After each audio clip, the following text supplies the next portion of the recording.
કોઈએ બહુ જ સુંદર વાક્ય કીધું છે, ભાગ્યશાળી માણસ એ છે કે જેને સમય અને સમજ બંને એક સાથે આવે છે.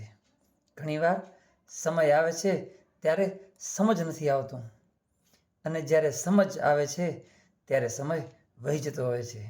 જય શ્રી રામ મિત્રો, હું તમારો મિત્ર ભરત પટેલ. ફરી એક નાનકડી વાત છે એક રાજાની ઉંમર થઈ ગઈ હતી, એને વૃદ્ધા પણ આવી ગયો હતો. છતાં પણ પોતે કે મારા જવાના સમયમાં કંઈક રંગારંગ કાર્યક્રમ કરી નાખું, કે આખા નગરજનો એ કાર્યક્રમને જોવે અને એના પડોશી મિત્ર રાજાઓને બોલાવું, બધાને આમંત્રણ આપું અને ખૂબ મોટો કાર્યક્રમ કરું. એવું વિચારી એને કામ શરૂ કર્યું. એના પડોશી મિત્ર રાજાઓને બધાને નિમંત્રણ આપ્યું, આખા શહેરને આમંત્રણ મોકલાયું કે આપણે બહુ મોટો રંગારંગ કાર્યક્રમ કરવાનો છે. આના માટે એને પોતાના નગરમાં સૌથી સારામાં સારી હતી ને નર્તકી, એને બોલાવી અને પોતાના ગુરુને પણ બોલાવ્યા. ગુરુ જંગલમાં રહેતા ને, ત્યાંથી ગુરુને પણ બોલાવ્યા કે ગુરુજી તમે આ ક્ષણમાં હાજરી આપજો. ગુરુજી પણ આવ્યા, એના અલગ અલગ દેશોના મહારાજાઓ, ચક્રવર્તી સમ્રાટો પણ આવ્યા અને આખું નગર ભેગું થયું અને કાર્યક્રમ શરૂ થઈ ગયો. ગુરુજી આવ્યા ને, કારણ કે પોતાના એના ગુરુ હતા એ રહી, તે ગુરુ કને જઈ પ્રણામ કરી અને થોડોક સોના મોહરો આપ્યા.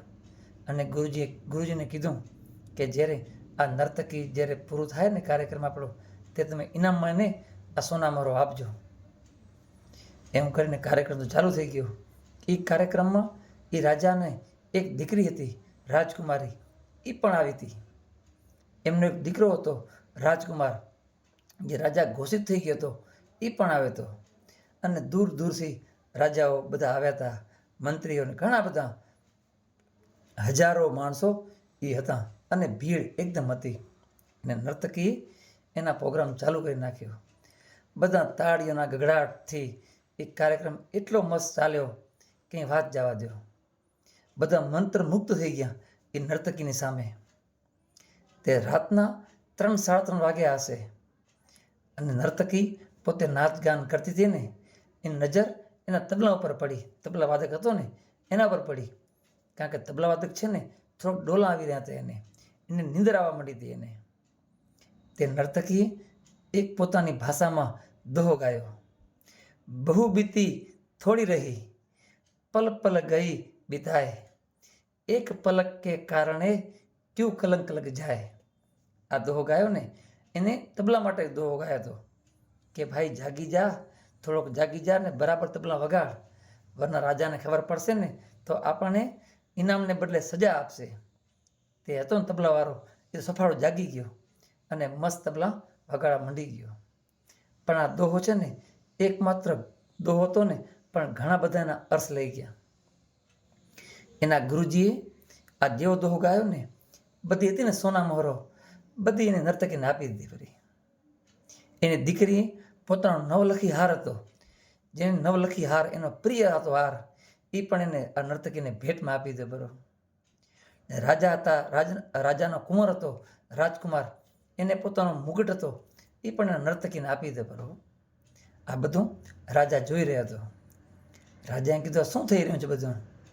એને પ્રોગ્રામ બંધ કરાવી અને નર્તકીને કીધું કે તે એક દોહો ગાયો, એ બધાને કેમ લૂંટી રહી છો. એ કે આ બધાએ લૂંટાઈ ગયા છે. એ કે ગુરુજીએ સોના મોહરો આપી, મારી દીકરીએ કે તને નવલખી હાર આપી દીધો, મારા દીકરીએ તને મુગટ આપી દીધો, એમ કે તું શું તે કરી રહી છો. એ કે રાજા એને સજા સંભળાવે ને એના પહેલાં જ એના ગુરુજીએ કીધું કે રાજા થોભી જાઓ મહારાજ.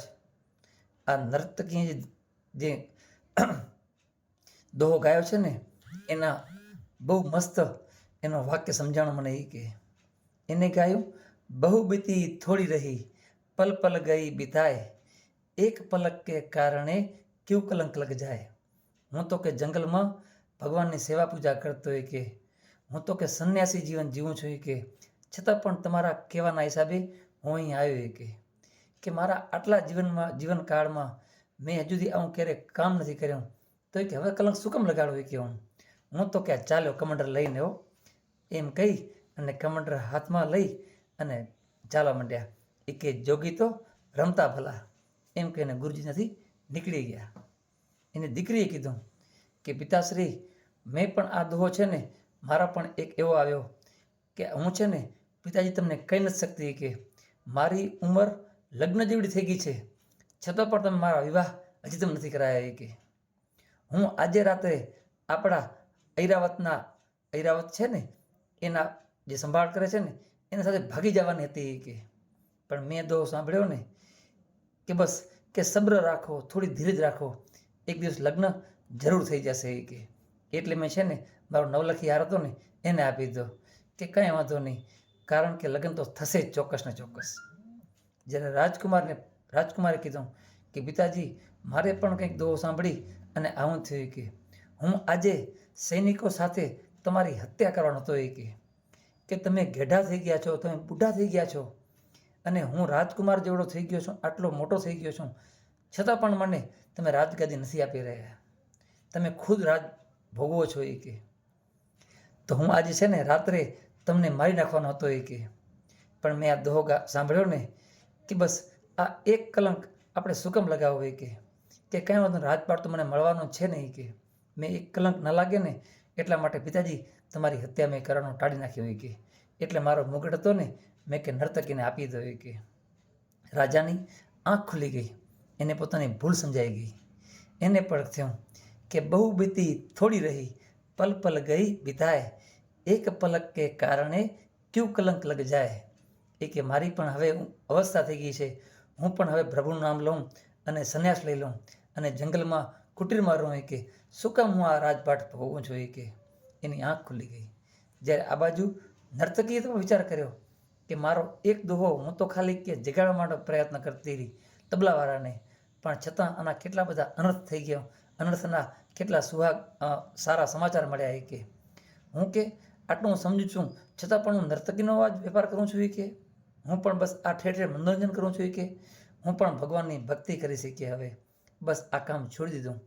એ દિવસથી નર્તકીએ પણ પોતાનું કામ, નાચવાનું કામ છોડી દીધું અને પોતે સત્યના માર્ગે ચાલી ગઈ.